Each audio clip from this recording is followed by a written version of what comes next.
hear that music and it's like I instantly, like Pavlov's Yeah. dog, start thinking about a shipwreck.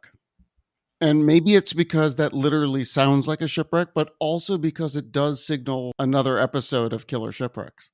Can I tell you, I'm a little out of sorts. I had to drive into town to record this episode with you. Power is out on the mountain yet again. Uh-oh. Are you at Mary's? I am at Mary's tonight. They let me use the back office again. I don't want to make you feel jealous, but they constructed a beautiful vegan meal for me, brought it back here, and now I'm raring to go. That's awesome. Well, nice of Mary to put you up for the night. Excellent food at Mary's. We're in season 3 for our newest listeners, more like season 1, but season 3, episode 2. Before we dive into this week's episode, do you want to give a quick overview of what Killer Shipwrecks even is? Yeah, thank you for the opportunity. We both love shipwrecks. We're fascinated by them. We like to read news accounts of any new discoveries. And what we do here on Killer Shipwrecks, which once upon a time was known as Talkin' Ship, for legal reasons, we have a new title this season, and we're on a new platform, which we're very excited about. But what we're going to do each week here, much as we did in the first 2 seasons, we're going to take turns telling each other week by week about a particular shipwreck. You don't know the shipwreck I'm going to tell you about this week. You're going to be learning along with our listeners. These are nuggets of history, time capsules, if you will, scattered around the world in all sorts of waters. Yes. So the fact that we can learn from these frozen in time, if you will, moments in history makes it even more exciting to me. I don't know if you agree. Oh, I wholeheartedly endorse that sentiment. And I love that you said history, because without giving too much away, we're going way back today. I'm going to give you a name from the distant past, Caligula. Sounds like 1st century. Super exotic. I think it's very much pornographic, maybe soft core porn.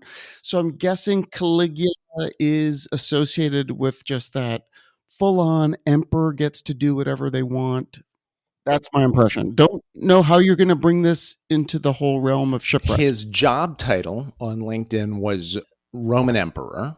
He became emperor in the year 37.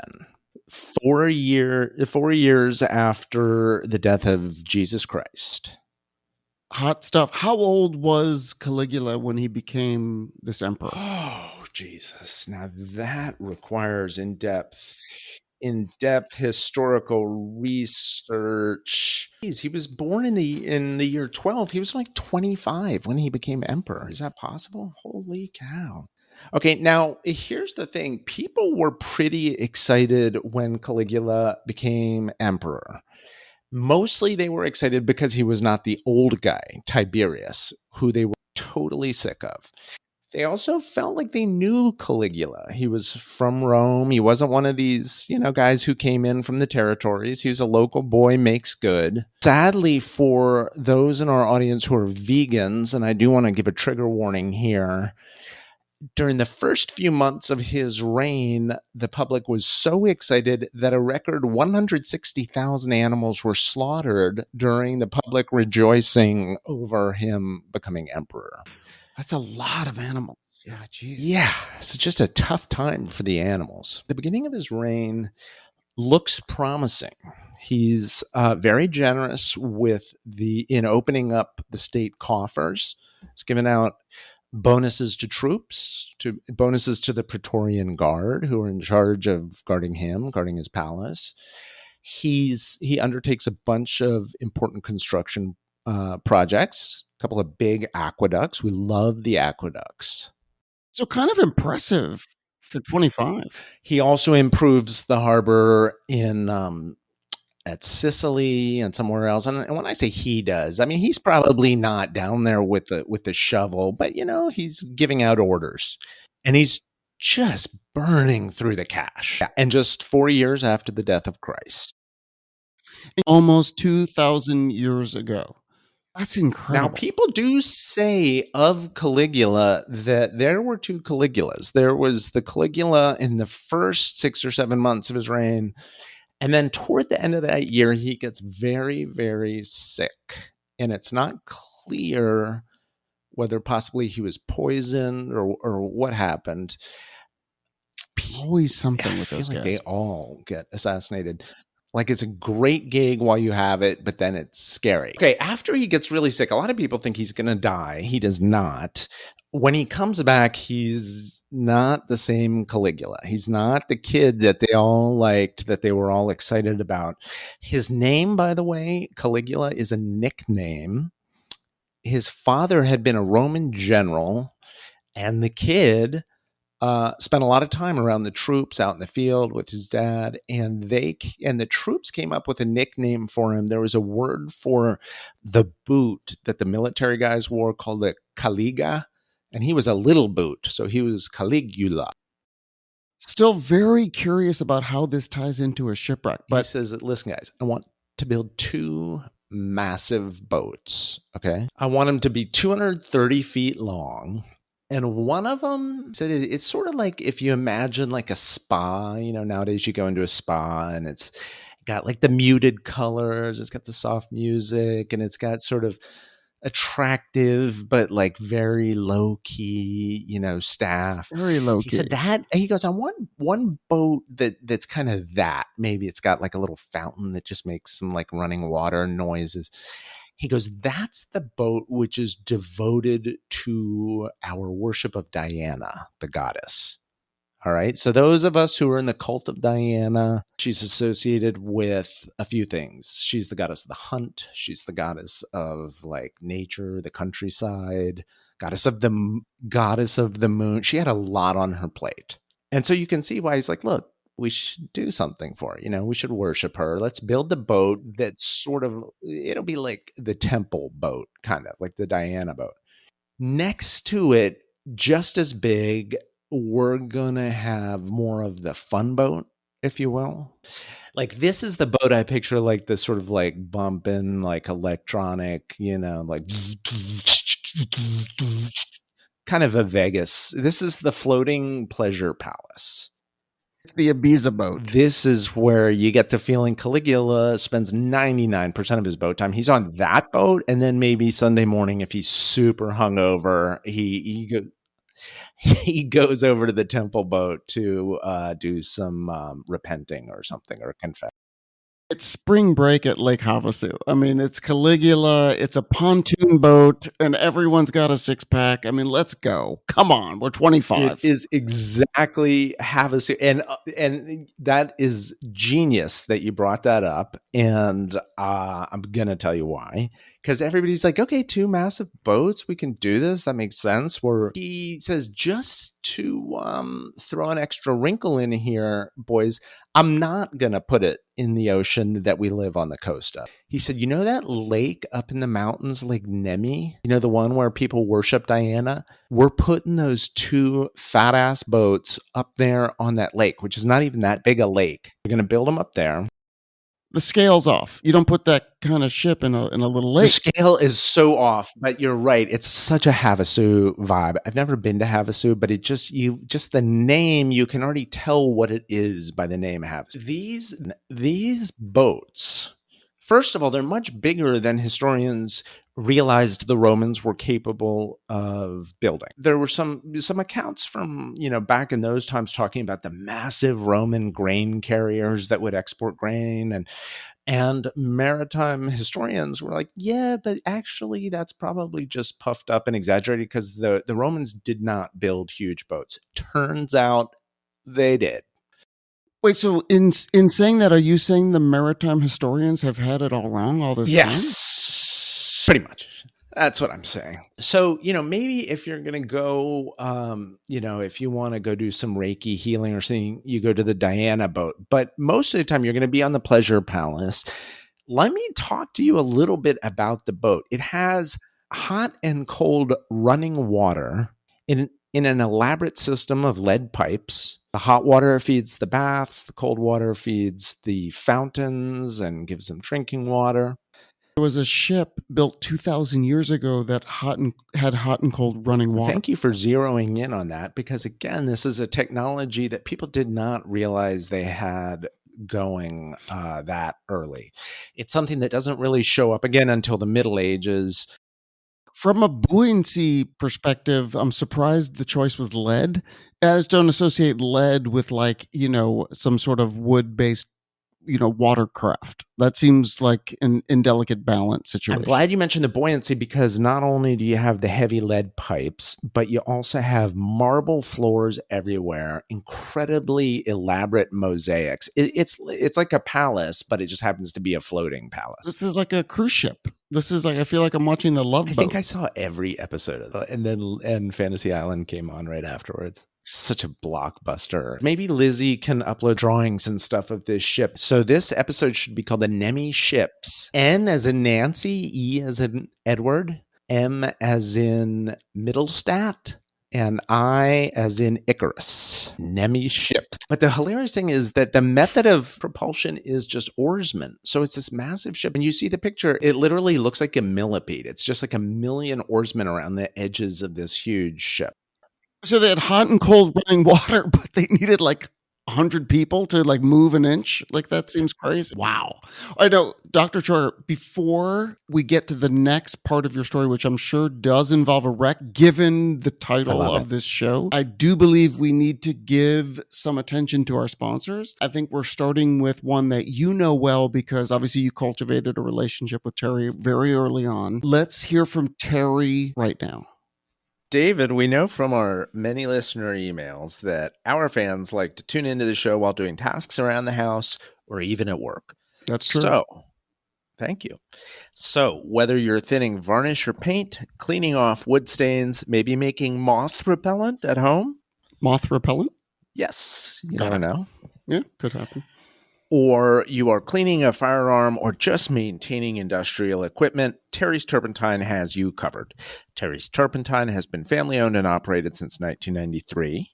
Oh. It was one of our podcast's very first sponsors, starting way back in the year of our Lord 2018. Wow. Love Terry.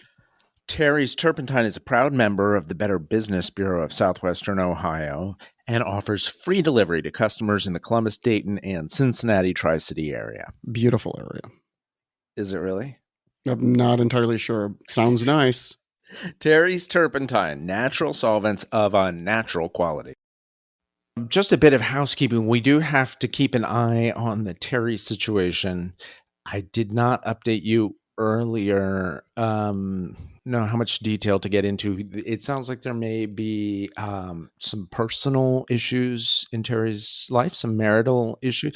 It's such a bummer, but he is made a comment to me that it makes him sound super rich if he's sponsoring a podcast. It is a lot per listener, how much he's paying, if you think about it. He hasn't backed out totally yet, but I just want to put that on your I wish Terry radar. well. I do too. Such a nice guy. And actually, I love Susan too, but we love you guys. I don't think anyone appreciates how difficult it is to start a family-owned turpentine business. You're dealing with like huge biochemical companies. Yeah, and I think his family's been doing it even before him. They were doing it. One of the best solvents in the Midwest is what I hear. Some people don't like the smell of turpentine. I love the smell of turpentine. It comes from pine trees. But let's get back to what you were saying before the break, because that was crazy. Here's the deal. As Caligula is spending more and more money, and he's getting increasingly erratic, and he's making lots of enemies, and suddenly the people in Rome who had been so excited that they were killing all their animals and either eating them or sacrificing them to the gods keep bringing that up. I thought we moved on from the animals. We haven't. I'm going to circle back on that a few more times. So his basically the way he's leading his life and the way he's acting around the palace, it becomes clear he's not long for this world. Not only will he not be ruling for a long time, he won't be living for a long time. Burning the candle at both ends, even if one of those ends on the boat of Diana or whatever. It's like you're burning it too hard on the other boat. I'm secretly a little curious about the Diana boat too, because anyway. So in the year 41, a group of conspirators trick him into coming down into a tunnel underneath his palace. Land palace, not his floating palace. They get him in a tunnel down there. They say, "Oh, we want you to come down, talk to some of the officers, give them a pep talk. It's tough work down there. It's dark. They work long hours. Pick him up." And once he gets down there, they just set upon him a group of men with knives, stab him up. He's pretty bloody. So the lead tainted water was the least of his problems at that point. Now, for the next emperor, they haven't thought that out totally, but they do find another member of the sort of imperial family, Claudius, the one with the stutter. He was supposedly hiding behind some curtains, very frightened by the events. So you put that in a play and people are like, yeah, right, he's hiding behind curtains. Like, what are you talking about? But this actually happened, and this was like 2,000 years ago.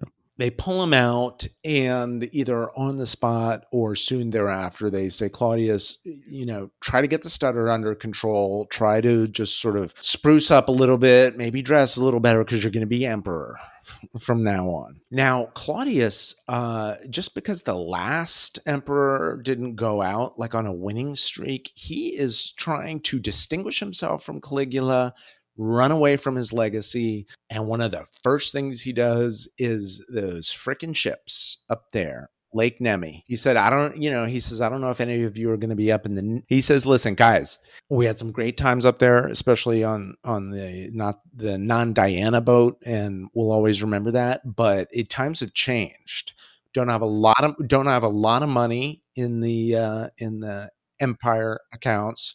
So, any of you going to be up in the Nemi area anytime soon, I want you to strip all the valuable stuff off those ships, get the jewels, get any metal, any gold, silver, anything we can fence, anything we can sell off at the pawn shops. I knew it. Get rid of the pleasure boats. Why? But get this, they strip the ships and then they scuttle them. You know what that means? They sink them. Oh, no. Right there in the lake. The whole lake is 100 feet deep at that point, and where the ships come to rest, it's about 60 feet deep. So within a year, I think of the assassination, the ships are underwater, and they sort of become lost to memory and to history. And, there's people who have a vague kind of like, oh yeah, aren't there's some ships down there or whatever. And there's even a couple of people in the 1300s and 1400s. I think maybe there's some boats down here, and they make some efforts at dropping down some ropes and hooks and trying to pull some stuff up. They really just basically do some damage. Before you tell us what happened in terms of did someone actually raise these ships? What's happening? Are we going to get to see them? Is Lizzie going to have photos to post?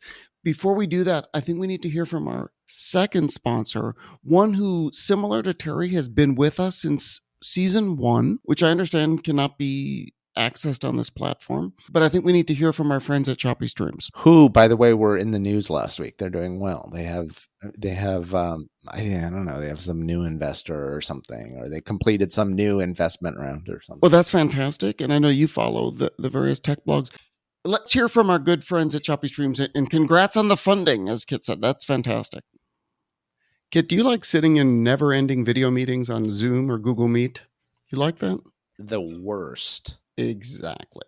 I find them unbearable. But how do we get out of these video meetings? Well, our sponsor, Choppy Streams, has the answer. Choppy Streams is a browser extension that enables you to surreptitiously introduce realistic network errors that causes your video and audio streams to appear, choppy. The choppiness in the stream increases at a natural pace until you are forced to apologize and sign off. How much would you expect to pay for that, Kit? Oh, I would pay a fair amount. I mean, that honestly would get me out of some endless meetings. We hate the meetings. But at only $1.99 per month, that's less than $2 a month, you get an unlimited number of choppy streams. Looking to get out of endless video meetings? Get choppy Yes. streams and enjoy smooth sailing the rest of the day. Super impressed by the sound effects at the end of that spot. I mean, that's like editing. That's like finding tracks and Yeah. combining. Yeah, Okay, that's so go on next because level this sound is production. insane. So the years pass. It's not until the late 1920s that somebody gets serious about. You just jumped from the 1300s to the 1920s? Yes, I did. Go ahead.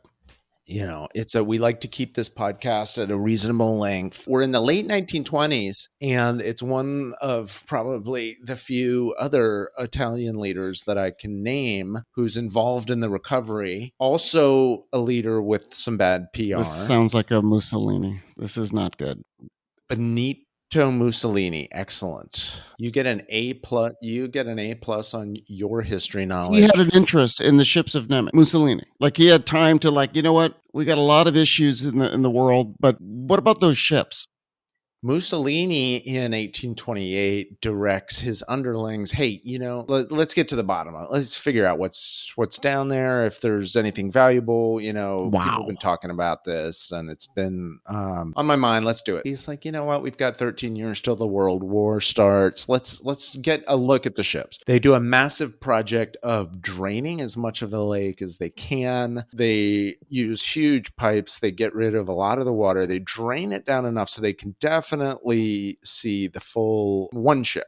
They can see and one ship and the top of the other. Then there's some sort of disaster where the lake fills back up and they have to come back at it again a few years later. But soon enough, they get both ships. They move what they can up onto the shore, I guess. They build a museum to contain the two ships. It's about 20 miles south of Rome, but up in the mountains. Problem is we cannot go see those ships because during World War II, the Allies bombed the freaking museum. Museum caught fire. The ships were basically destroyed. There's some pieces that are left nowadays, and there is still a museum, but it's not the museum. It's not Mussolini's museum. You know, the museum used to be a kick-ass museum. Now, pieces of these ships still find their way back to Italy. There was a story that came up a couple years ago where a man was publicizing his big, beautiful coffee table style book about mosaics, ancient mosaics. And he's in New York, he's giving talks, he's showing it around. And a few different people say, hey, you know, that one mosaic on page 63, yeah, that's Helen's coffee table. And he's like, well, what do you mean? And they're like, yeah, that's Helen Fiorate or what, some Italian woman and her art dealer husband. Turns out somehow these guys came into possession of a mosaic from the Nemi ships and had used it for years as a coffee table. From 2,000 years ago. Jeez, that's incredible.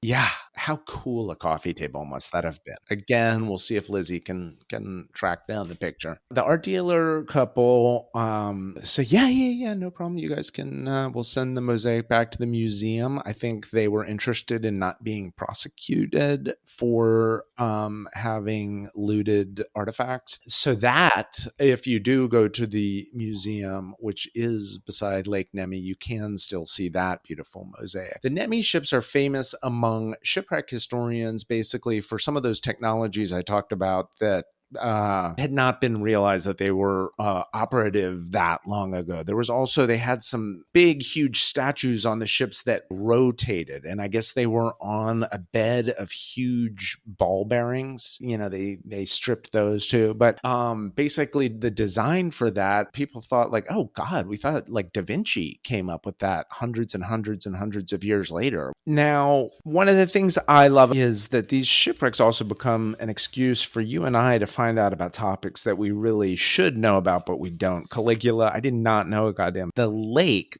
Nemi, I don't know how it got associated with Diana originally, but like the real hardcore Diana adherents, they love to go up there. There was a festival up there. There were all kinds of temples up there. Like if you were a Diana freak, Lake Nemi was kind of your jam. It was sort of like Deadheads, maybe hacky sack. That is a hacky sack haven. I mean, are you going to tease? Well, so I'm not going to tease the next episode. I'm just going to say this one will hit a bit closer to home.